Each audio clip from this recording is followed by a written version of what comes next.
Hello friends, చూసారా ఈ వృక్షాన్ని చూడండి ఒకసారి. దీన్ని మనం కల్పవృక్షం అంటామండి. దీన్ని మేము బెంగళూరు వెళ్ళేటప్పుడు ఇస్కాన్ టెంపుల్ దగ్గర కొన్నాం. ప్రతిరోజు దీన్ని తెల్లవారు లేచిన వెంటనే దీని మొహం చూస్తే మనకు అన్ని శుభాలు జరుగుతాయండి. ఒక్కసారి చూడండి, దీనికి అన్ని రాళ్ళు ఉన్నాయి చూడండి, రంగురంగుల రాళ్ళు. ఇది సర్వదేవతామూర్తులను మనకు సూచిస్తుంది. చూసిన వెంటనే మనకు శుభం కలుగుతుందనమాట. మేము బెంగళూరు వెళ్ళేటప్పుడు ఇస్కాన్ టెంపుల్కి వెళ్ళాం. అక్కడ దీన్ని తీసుకున్నామండి. చాలా బాగుంది. ఒకసారి చూడండి. చూసిన వెంటనే ఒకసారి అందరూ నమస్కారం పెట్టుకోండి. చూడండి, కల్పవృక్షం మన ఇంట్లో ఉంటే చాలా మంచిదండి. అనేక రాళ్ళతో పొదగబడి ఉంది. ఇది వృక్షం షేపులోనే ఉంది చూడండి. చాలా బాగుంది కదా ఫ్రెండ్స్.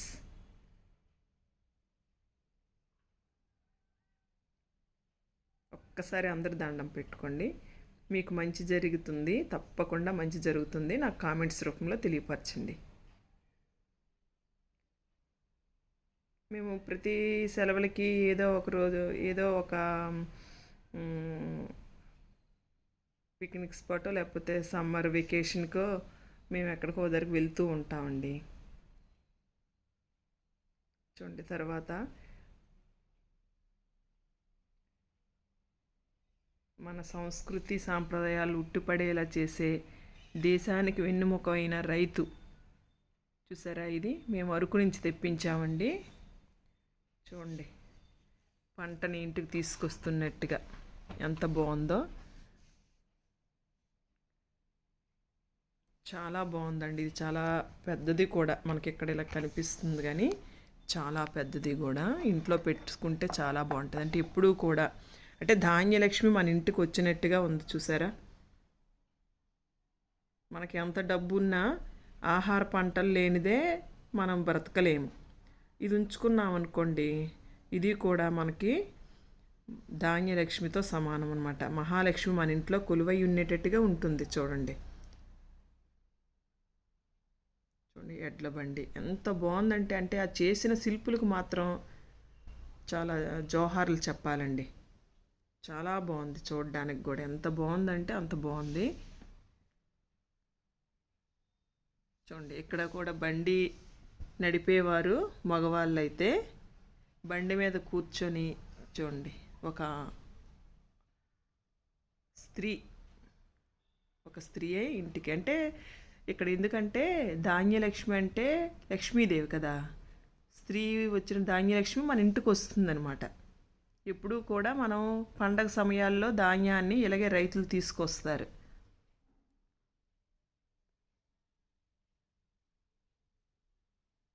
చూడండి ఎంత బాగున్నాయో. ధాన్యాన్ని సంక్రాంతి ముందు ఇంటికి తీసుకొస్తారు. ఆ ధాన్యాన్ని తమకి సంవత్సరం మొత్తం సరిపోగా మిగతా ధాన్యాన్ని అమ్మేస్తారు. దాంతో రైతులు చాలా సంతోషంగా సంక్రాంతి పండుగను జరుపుకుంటారు. తర్వాత చూసారా, పశువులు కూడా మనకి ఎలా పశువులు ఎలా ఉపయోగపడుతున్నాయో. అందుకే మన సంక్రాంతికి పశువుల పూజ కూడా చేస్తాం మనం. చూడండి, ఇప్పటి పిల్లలకైతే మన సంస్కృతి సాంప్రదాయాలు నేర్పే బాధ్యత ప్రతి తల్లిదండ్రులకి ఉందండి. కనీసం అంటే పల్లెటూరులో వెళ్తే ఇవి ఉంటున్నాయి. ఇప్పుడు పల్లెటూరులో కూడా ఇలా లేదండి. ట్రాక్టర్స్తో కూడా లోడ్ తెచ్చుకుంటున్నారు ధాన్యాలు. కానీ పిల్లలకి ఇవి తెలియాలి. ప్రతి తల్లిదండ్రులు కూడా రైతు ఎంత కష్టపడుతున్నాడు, పంట చేతికి వచ్చేసరికి ఎలా ఉంటుంది తెలియాలి.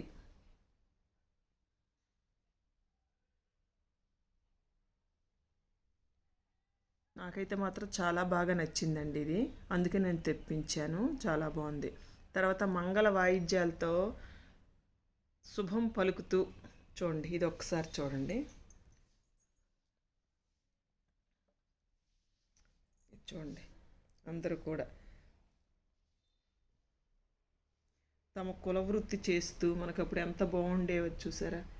కులవృత్తి చేసుకొని ఎవరెవరు మంగళ వాయిద్యాలు వాయిస్తూ అసలు ఆ వాయిద్యనాదాలు వింటుంటేనే మనకి ఒక ఒళ్ళు పులకరింపుగా ఉంటుంది కదండి. చూసారా ఫ్రెండ్స్, ఎంత బాగుందో. పెళ్ళి అనగానే మనకి మంగళ వాయిద్యాలే వినిపిస్తాయి. చూడండి, ఇది కూడా నేను అరకు నుంచి తెప్పించానండి. ఇది కూడా ఎంత బాగుందంటే, అంటే అసలు చెక్క మీద మనం దేవాలయాల దగ్గర చూస్తాము, అంటే అక్కడ కూడా శిల్పులు ఎంత బాగా చెక్కుతారో, ఇక్కడ కూడా చెక్కతోని ఎంత బాగా తయారు చేశారంటే ఆ వాయిద్య పరికరాలేంటి వాయించేటట్టుగా అలాగా మనకి రియాలిటీ కనిపిస్తుంది అనమాట. నాకైతే చాలా బాగా నచ్చిందండి, అందుకు ఇది తీసుకున్నాను నేను. తర్వాత మన అందరికీ కూడా ఆదర్శ పురుషుడు శ్రీరామచంద్రుడు. చూడండి, ఇది కూడా నాకు చాలా బాగా నచ్చిందండి. రాముడు, సీత, లక్ష్మణుడు, ఆంజనేయుడు సమేతంగా ఇదొక చిత్రం అనమాట. దీన్ని కూడా నేను అరకులోనే తీసుకున్నానండి. చూడండి ఎంత బాగుందో. ఇప్పుడు పిల్లలకు తెలియాలండి ఇవన్నీ. అంటే ఒకటి ఆ శిల్పులు ఎలా చెక్కారో చూడండి, ఎంత చక్కగా చాలా దీనిగా చెక్కారు. ఆంజనేయుడు వంటి బంటు లేడు, చూసారా ఎంత బాగుందో. రాముడు మనందరికి ఆదర్శవంతుడు, ఏకపత్ని వ్రతుడు. సీతాదేవి మహిళలందరికీ కూడా, అంటే లోకులు ఎన్నో అన్నారు, దానికి రాజుగా శ్రీరాముడు ఏం చేశాడు, సీతాదేవిని విడిచిపెట్టేశాడు. అయినా సీతాదేవి, ఇప్పుడు పిల్లలైతే ఏం చేస్తున్నారు, వెంటనే నువ్వెంత నేనెంత. కానీ సీతాదేవి చూసారా, తండ్రి ఆజ్ఞను పాటించాడు శ్రీరామచంద్రుడు. అన్నతోనే తన సహవాసం అనుకొని అన్నతో పాటు అడవులకు వెళ్ళాడు లక్ష్మణస్వామి. భర్త ఆజ్ఞను మేరకుండా కష్టాన్నైనా, అంత సుకుమారి సీతాదేవి, కానీ తన భర్త తన అడవుల్లో విడిచిపెట్టేస్తే అడవుల్లోనే పిల్లలకని, కానీ తన రాజ్యానికి కానీ తన తండ్రి దగ్గరికి కానీ వెళ్ళలేదు. వీళ్ళు మనకి ఆదర్శవంతులు. చూడండి, ఆంజనేయుడు కూడాను విశ్వాసానికి సరైన సంకేతం ఆంజనేయుడు. అందుకే ఇది ఒకటి నాకు నచ్చిందండి, అందుకే నేను తీసుకున్నాను. చాలా బాగుందన్నమాట. ఇవి అరకులో తీసుకున్నానండి. తర్వాత ఇది ఏటికొప్పాకు వెళ్ళామండి ఒకసారి. ఏటికొప్పాకులో ఇది ఫ్లవర్ వాజ్. చూడండి ఎంత బాగుందో, చెక్కతో చాలా బాగా అనమాట. పికాక్ ఇక్కడ ఉంది చూడండి, పికాక్ ఉంది. పికాక్తో చాలా బాగా, ఇటువంటివి ఎన్నో ఉన్నాయన్నమాట అక్కడ.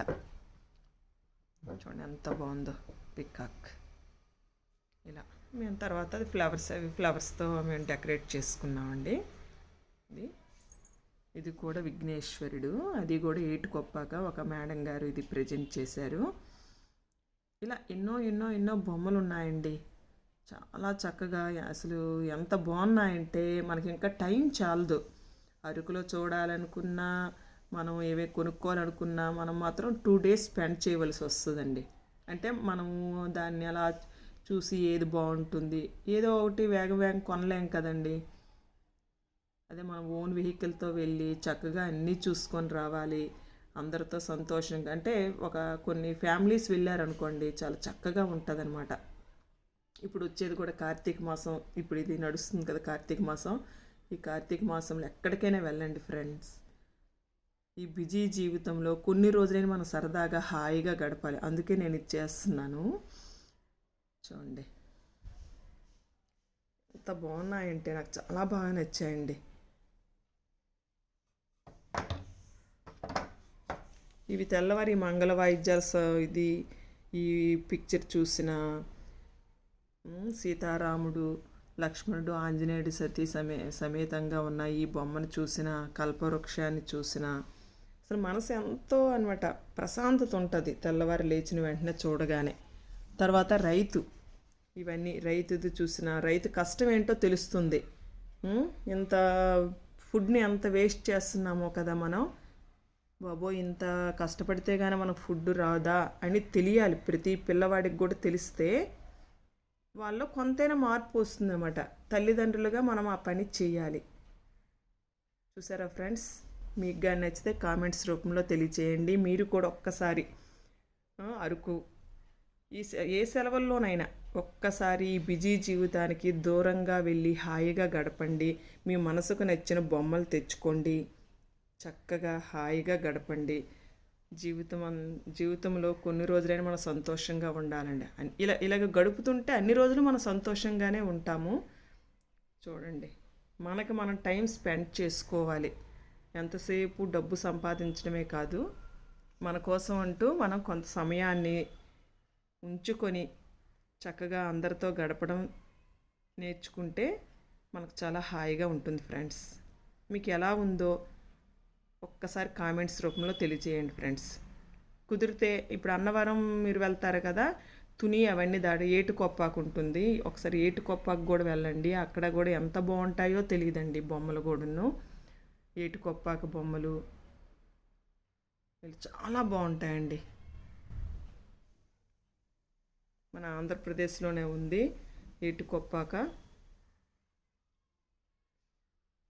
ఉంటాను ఫ్రెండ్స్. మీకు నచ్చినట్టుగా కామెంట్స్ నాకు తెలియచేయండి. కామెంట్స్ రూపంలో తెలియచేయండి. Bye friends.